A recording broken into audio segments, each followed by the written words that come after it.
नमस्कार, Indian science में आपका स्वागत है।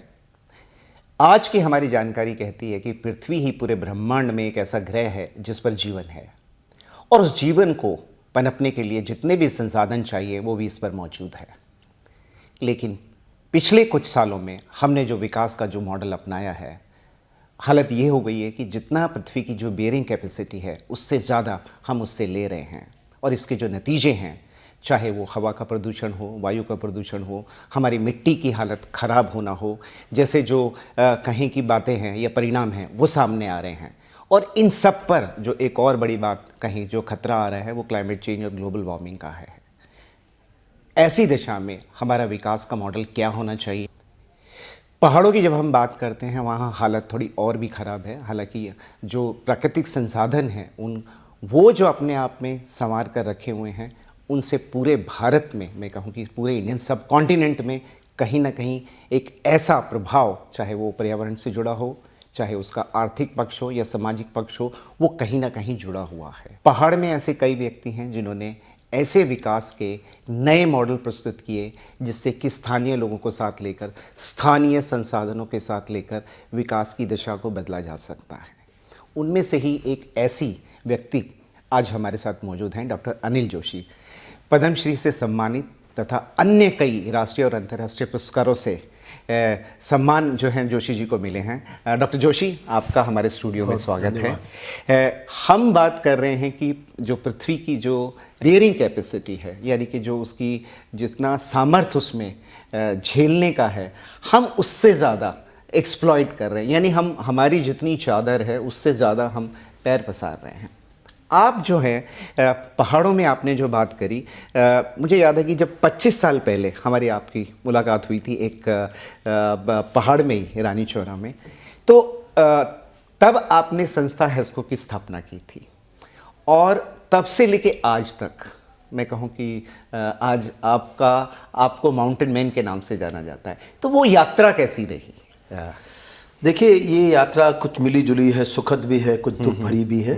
और अब देखिए, बड़े सवाल आज हमारे सबके बीच में हैं और कम से कम पर्यावरण जैसे मुद्दों को, इकोलॉजी जैसे मुद्दों को मैं बार बार ये कहने की कोशिश करता हूँ, ये किसी सरकार का दायित्व तो नहीं है, ये पूरे समाज का दायित्व है कि हम में से कौन है जैसे हवा नहीं चाहिए, पानी नहीं चाहिए, मिट्टी नहीं चाहिए, जंगल नहीं चाहिए। जब हमको सब चाहिए और सबको चाहिए तो इस सामाजिक दायित्व तो सबका बनता है। मैं किसी सरकार की तरफ इस दृष्टि से सोचने की कोशिश भी नहीं करता हूं कि किसी खास सरकार का दायित्व है।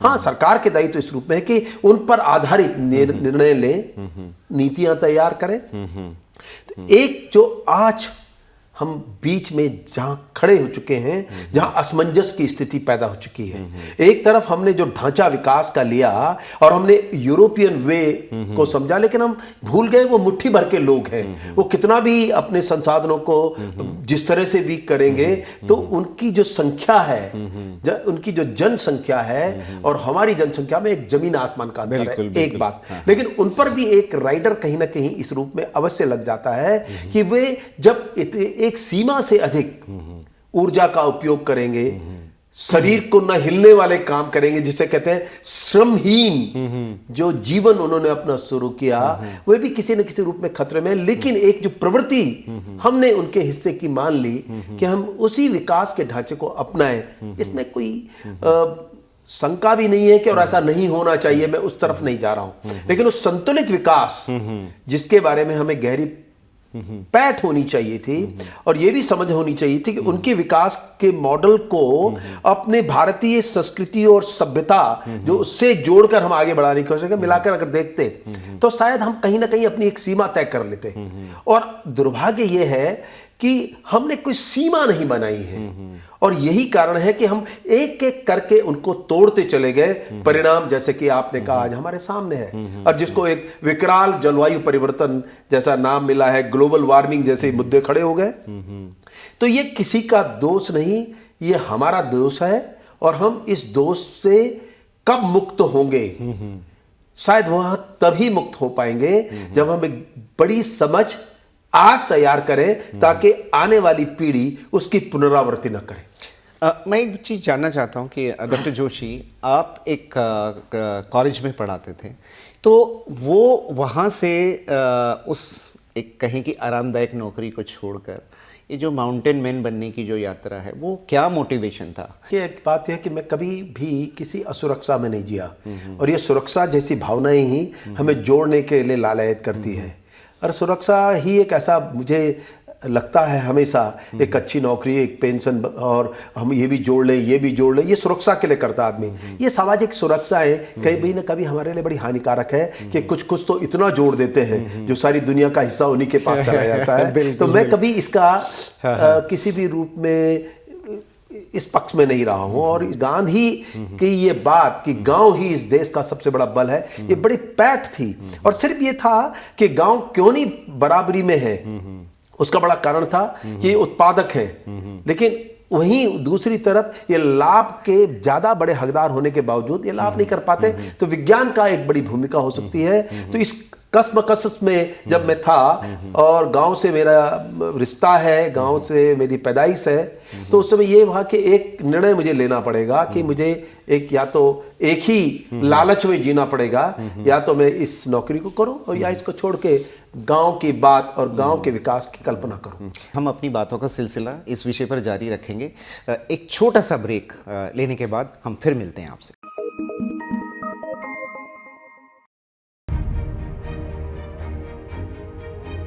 इंडिया साइंस एक इंटरनेट आधारित विज्ञान वेब चैनल है।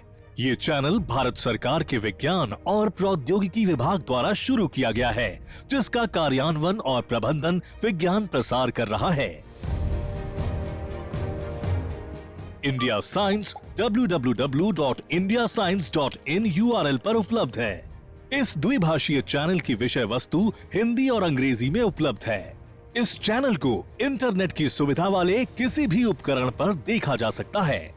विशेषकर भारतीय दृष्टिकोण, लोकाचार और सांस्कृतिक संदर्भ में वैज्ञानिक जागरूकता फैलाने के लिए दृढ़ प्रतिबद्ध है। ये पहल विज्ञान और प्रौद्योगिकी विभाग द्वारा समर्थित है। इंडिया साइंस मोबाइल ऐप्स को गूगल प्ले स्टोर और एप्पल स्टोर से डाउनलोड किया जा सकता है।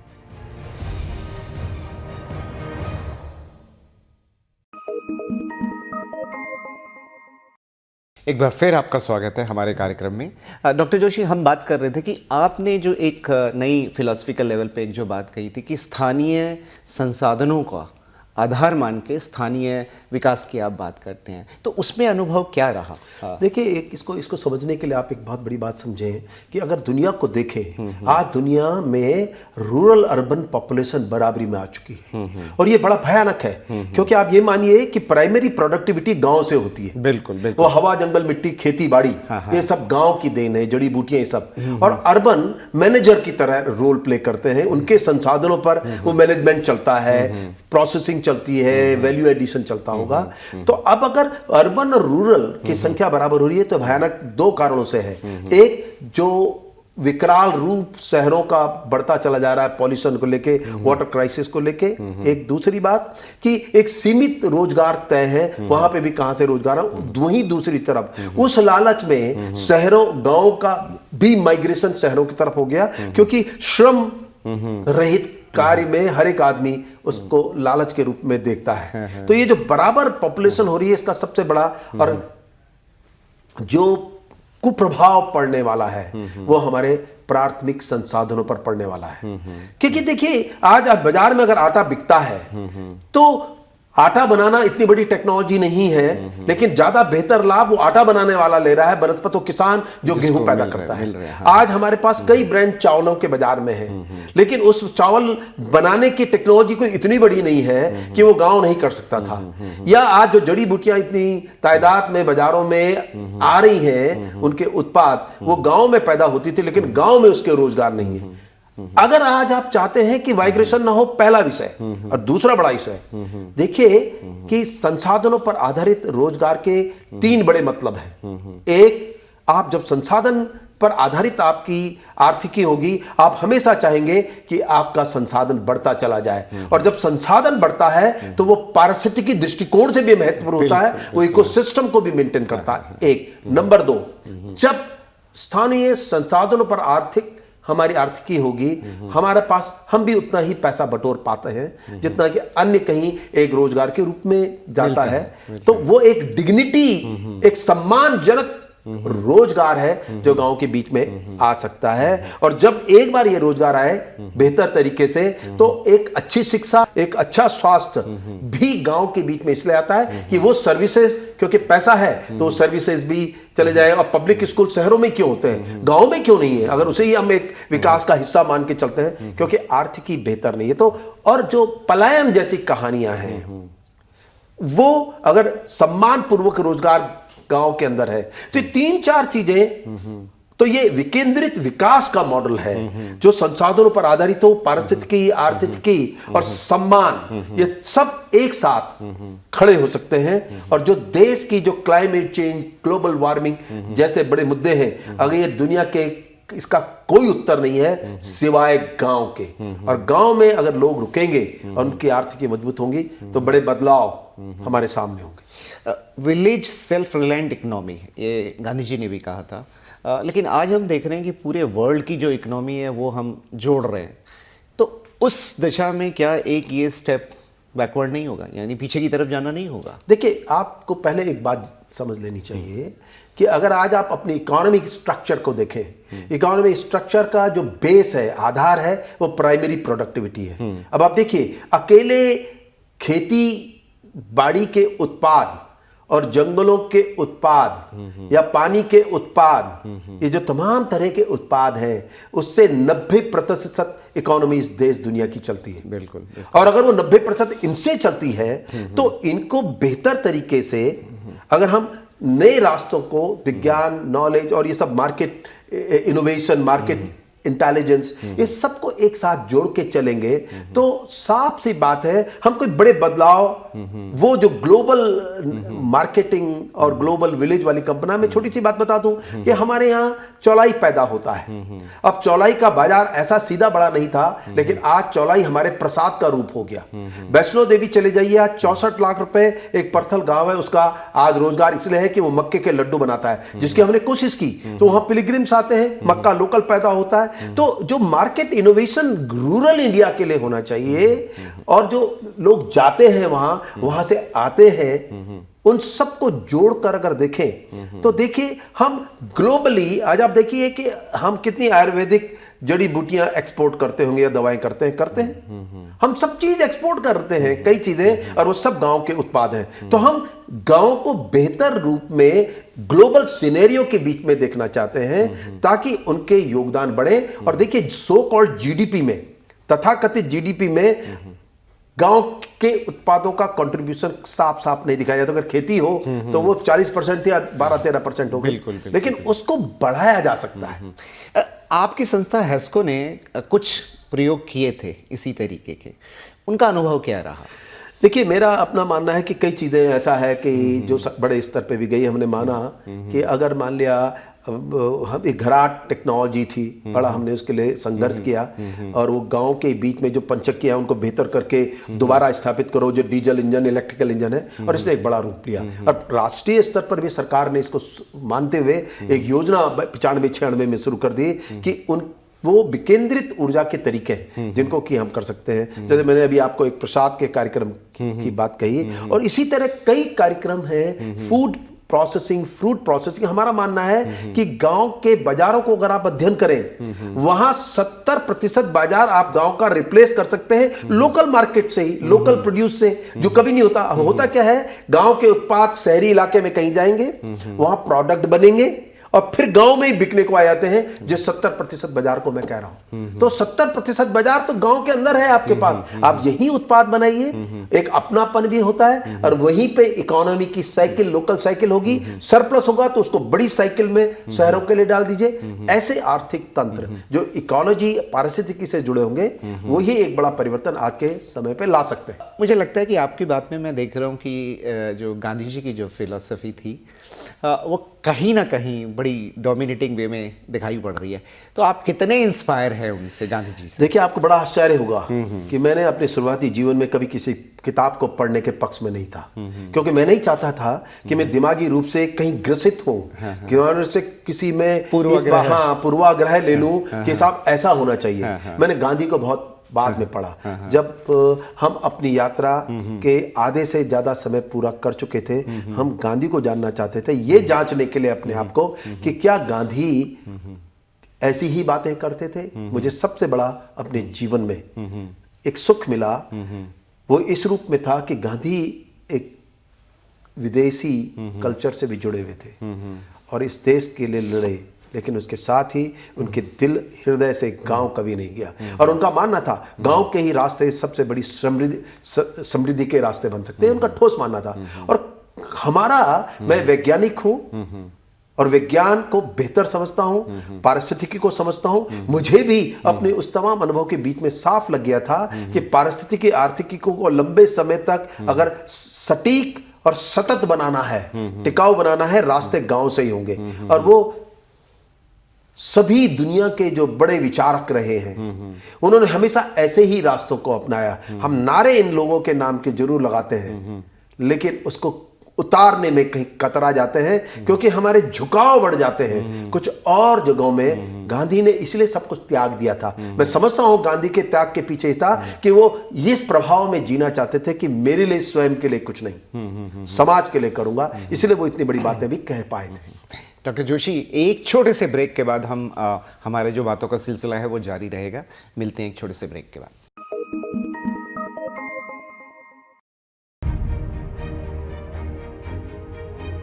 इंडिया साइंस एक इंटरनेट आधारित विज्ञान वेब चैनल है। ये चैनल भारत सरकार के विज्ञान और प्रौद्योगिकी विभाग द्वारा शुरू किया गया है, जिसका कार्यान्वयन और प्रबंधन विज्ञान प्रसार कर रहा है। इंडिया साइंस www.indiascience.in URL पर उपलब्ध है। इस द्विभाषीय चैनल की विषय वस्तु हिंदी और अंग्रेजी में उपलब्ध है। इस चैनल को इंटरनेट की सुविधा वाले किसी भी उपकरण पर देखा जा सकता है।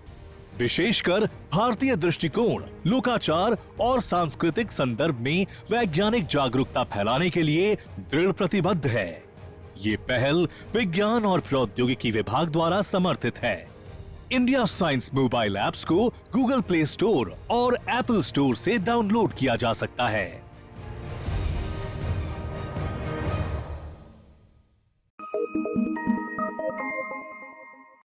ब्रेक के बाद फिर आपका स्वागत है। डॉक्टर जोशी, एक नया विचार जो आपने दिया था वो उसके बारे में कहा जाता है कि ग्रॉस इन्वायरमेंटल प्रोडक्ट, जो कि आजकल काफ़ी मैं देखता हूँ कि उसके बारे में कुछ चर्चा भी हो रही है, तो वो क्या है? देखिए, ऐसा है कि अब आप इसको ऐसे भी समझ लीजिए कि हमारे देश और दुनिया में ये आर्थिकी का मापदंड है ग्रॉस डोमेस्टिक प्रोडक्ट। हाँ। सकल घरेलू उत्पाद। ये बताने की कोशिश करता है कि आर्थिक रूप से हम कहाँ खड़े हैं। और यही एक ऐसा शब्द है जो अमेरिका भी रटता रहता है और चाइना भी और दुनिया के सारे देश। ये यूरोप में करीब 1935-40 के आसपास, जबकि इंडस्ट्रियल रिवोल्यूशन आया था और economy was very important issue उस समय, तो उस समय उसी समय ये भी तैयार हुआ कि हम कैसे ग्रोथ मेजर करें इकोनॉमी की और कहाँ खड़े हैं तुलना में, जिसमें एग्रीकल्चर, इंफ्रास्ट्रक्चर, सर्विसेज, इंडस्ट्रीज, इन सब को चारों को मिला करके ये तय किया गया कि हम इकोनॉमिकली कहां खड़े हैं। तब उसकी आवश्यकता थी। आज जब दुनिया पिछले 50 सालों में बदलती नजर आ रही है, खास तौर से हवा, मिट्टी, जंगल, पानी, नदियों को लेके, और जब पॉल्यूशन जैसे बड़े मुद्दे हमको परेशान किए हुए, पानी घट रहा हो, जंगलों का पता अता कुछ ऐसा ना हो कि वो पारिस्थितिकी रूप में सही है या नहीं है, किस तरह की प्रजातियां हैं, तो एक समय आ गया है। और जब ग्लोबल वार्मिंग, क्लाइमेट चेंज के बड़े मुद्दे खड़े हों, तो एक ऐसा ग्रोथ मेजर होना चाहिए कि जो अगर इकोनॉमिकली हम ये खड़े हैं 7.2 है या 6.8 है, तो हमको ये पता भी होना चाहिए कि इकोलॉजिकली हम कहां खड़े हैं। विकास के जो 3 पैरामीटर की बात हो रही है कि सोशल, इकोनॉमिकल एंड इन्वायरमेंटल, तो वो जो इन्वायरमेंटल का जो एस्पेक्ट है उसमें मुझे लगता है कि ये जो ग्रॉस इन्वायरमेंटल प्रोडक्ट की बात है उसके साथ बिल्कुल सही जाता है। तो क्या वो हमें, आपको लगता है कि वो क्या पैरामीटर्स होने चाहिए? क्योंकि अभी शायद इस विचारधारा के अनुसार विकास के मॉडल में इस बात को शामिल मुझे नहीं लगता कि किया गया है। तो किस तरीके से आपको लगता है कि क्या क्या वो खास मुद्दे हों? देखिए, हमको ये जीडीपी देश की जब ज़्यादा होती है, देश दूर दराज का गांव उससे सीधे क्या लाभ उठाता? कुछ नहीं। लेकिन जीडीपी ज़्यादा होगी तो चाहे गांव हो और चाहे देश का कोई भी प्रमुख लीडर हो, ब्यूरोक्रेट्स हो, सबका सीधा लाभ। मुझे लगता है सीधा सीधा स्वास्थ्य पे जो हम खर्च कर रहे हैं वो बचेगा हमारा। लेकिन एक सीन और है कि जब एक पेड़ खड़ा होता है तो उसका जीडीपी में कोई योगदान नहीं है। जब वो काट दिया जाता है तो जीडीपी में योगदान बढ़ जाता है। जब गंगा नदी गंदी मैली हो रही थी तो जीडीपी में कोई योगदान नहीं था, लेकिन आज सफाई कार्यक्रम चल रहा है, बड़े बड़े इक्विपमेंट लग रहे हैं तो जीडीपी बढ़ जाएगी। जब इन गंदे पानी और गंदी हवा से हम बीमार पड़ रहे हो तो जीडीपी में उसका पता नहीं होता।